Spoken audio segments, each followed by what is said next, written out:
This is the Hori Split Pad Pro. It's an official Nintendo accessory that you can purchase for both the LCD Switch as well as the OLED Switch. In this video, we're going to take a closer look at this accessory and help you determine if it's worth the price tag. Now, specifically, we're going to talk about three things in this video. We'll talk about the color options and the price, the features, the design of it, and then just the overall kind of review of the product in general. And of course, if you watch some of my other videos, we'll try to answer the question of, is this product worth the money? So let's get started.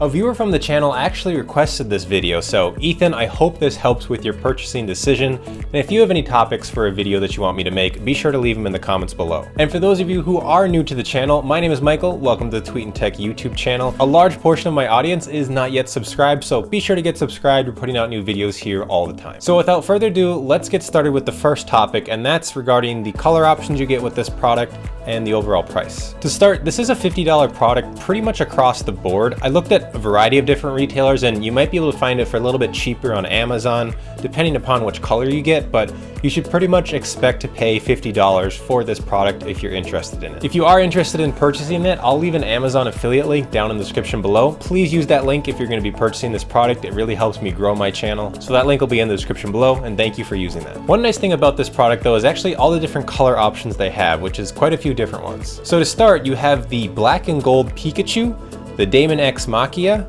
the Midnight Blue, Monster Hunter Rise, Pac-Man, Pikachu and Eevee, Translucent Black, and then the one that I have here is the Volcanic Red. So as far as what you get in the box, there's not too much here. It's pretty much just the two controllers or the actual Joy-Cons themselves. And then you also get an instruction manual, but of course that's not something we're going to read. Now let's move on to the actual review portion of this video, and there is a lot to talk about here. This Hori Split Pad Pro has quite a few unique features, quite a few interesting features, I guess you could say. So we're going to try to talk about all of it and help you decide if it's actually worth the $50. Now, the main draw with this product is what they call the full-size controller experience, and their marketing isn't wrong here. Now, right away when I tried these on my Switch, they immediately reminded me of like a full-sized Xbox or PlayStation controller, or even Nintendo's Pro controller. So they're right on their marketing there when they say this is the full-sized controller experience. For me, I think I have a little bit larger hands, so the smaller Joy-Cons that Nintendo ships with the Switch would oftentimes get uncomfortable after using it in handheld for multiple hours on end, just because my hands are a little bit larger. This was much more comfortable to use. There's also a few extra buttons that are unique to the Hori Split Pad Pro. First of all, you have much larger shoulder buttons. So your L, your ZL, your R, and your ZR, I believe those are the buttons. They are all much larger on here and they just feel more comfortable overall. Now it also offers a full-size D-pad as compared to just the directional buttons that the Nintendo Joy-Cons have. All the B, A, X, and Y buttons are also just much larger. In fact, pretty much every button on this thing is just much larger overall compared to the Joy-Cons. Even the thumbsticks are larger. So if you have larger hands, having these larger buttons are going to be a much nicer, more comfortable feeling. If you have smaller hands or if you're younger, just an FYI that this is a larger controller. It is a full-size controller experience. So you're going to have a bigger controller and bigger buttons. So it could either work really well for you or maybe not work as well. It kind of just depends basically how big your hands are. Now, you may have noticed that there's actually these assign and turbo buttons on both of these controllers.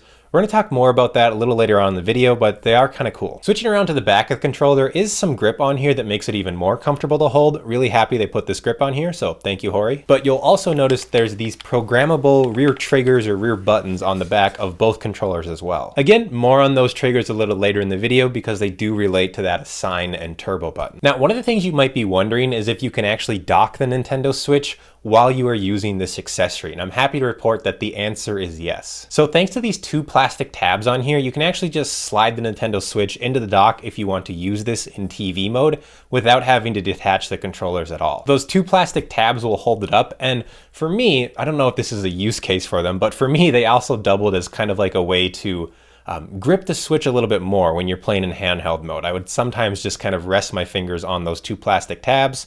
So nice that you can use it in dock mode with that plastic tab, and nice for me to have essentially just more grip on my Switch when playing in handheld mode. In addition to being able to dock the Switch with this accessory, you can also use the kickstand. So if you want to prop it up for some reason, you can use the kickstand while these controllers are attached to it. One of the things I was worried about with these Hori controllers was adding a bunch of weight to the Switch just because they were so much larger. But another thing I'm very happy to report is that I really didn't notice any sort of uncomfortableness when it came to the actual weight of these controllers. In fact, I really didn't notice any sort of weight gain at all when using this product. That being said, they are a little bit heavier than Nintendo's Joy-Cons. Nintendo's Joy-Cons come in at about 3.5 ounces, which is pretty light.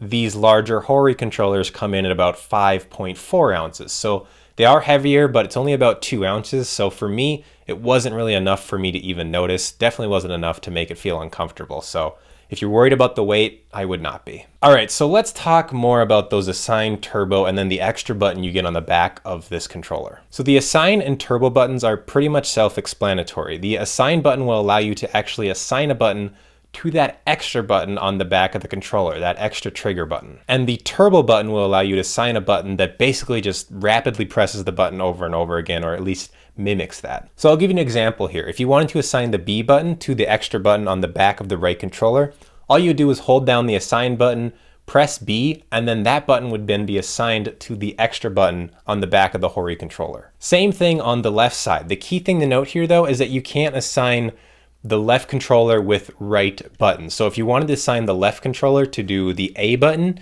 you can't do that. You could only assign the left controller for like the D-pad, the analog stick, or the thumbstick.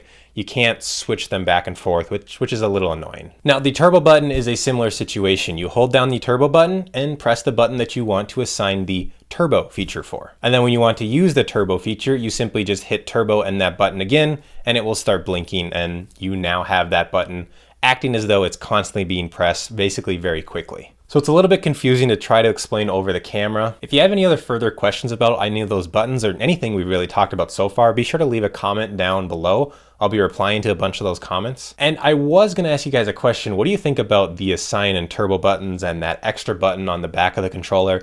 I know when I first started using this thing, I actually didn't love the buttons on the back of the controller, mainly just because I didn't use them all that much. But I slowly actually started to get used to them, and now I actually kind of like having the option there. Even though I don't use them, I like having the option there. So we've talked about a lot of positives so far with this controller, and mostly it is positive. It's a nice controller, but there are a few negatives that I want to address as well and make you aware of. First, it does make the Nintendo Switch a much wider handheld gaming device, which isn't something that's really that big of an issue, but after a very long time of using it, I could see how this would get kind of annoying to hold in such a wide position compared to the original Nintendo Joy-Cons when your hands are a little bit closer to each other. It's just something that I didn't exactly love, having to hold my hands out this far as compared to this far, but it's kind of the sacrifice you pay to have a full-size controller experience, I guess you could say. Now, to be honest, it kind of felt like I was holding the Wii U gamepad, if you remember this thing from quite a few years ago, but the Wii U gamepad is actually smaller than the actual Switches when it has the controllers attached to it. Next, and this one was a big deal for me, unfortunately, but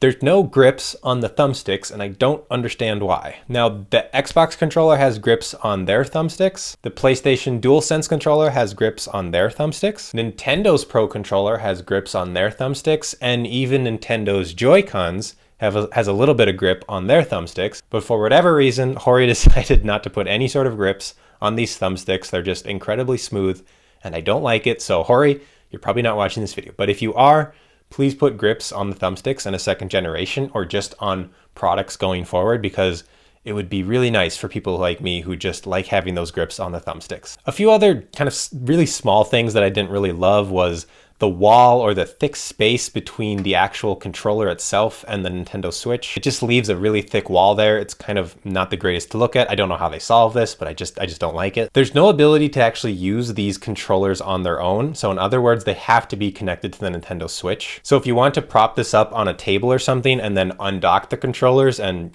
just lean back and use the controllers while you're holding them in your hands, you can't do that. It's not possible. In order to use these controllers, they have to be connected to the Nintendo Switch. Also, if you want a protective case while you are using this product, you're actually going to have to buy a completely new case that will specifically fit your Switch and these new Hori controllers. It costs about 25 bucks last time I checked, but you start talking about another $25 now. The total accessory package now with the Hori Split Pad Pro and the carrying case that fits these controllers is now going to run you about $75 for everything. So just an FYI there, if you think you want a case to also protect your Switch while you're using this accessory. So that really brings me to the last topic of the video, and that's, is it worth it? Is it worth the $50 price tag? I would say absolutely yes. I think that this is definitely a product that I could see it being worth $50, especially when you compare it to a few other products that do similar things on the market. For example, you can just get a plastic grip that attaches to your LCD or OLED switch for about $20 to $30.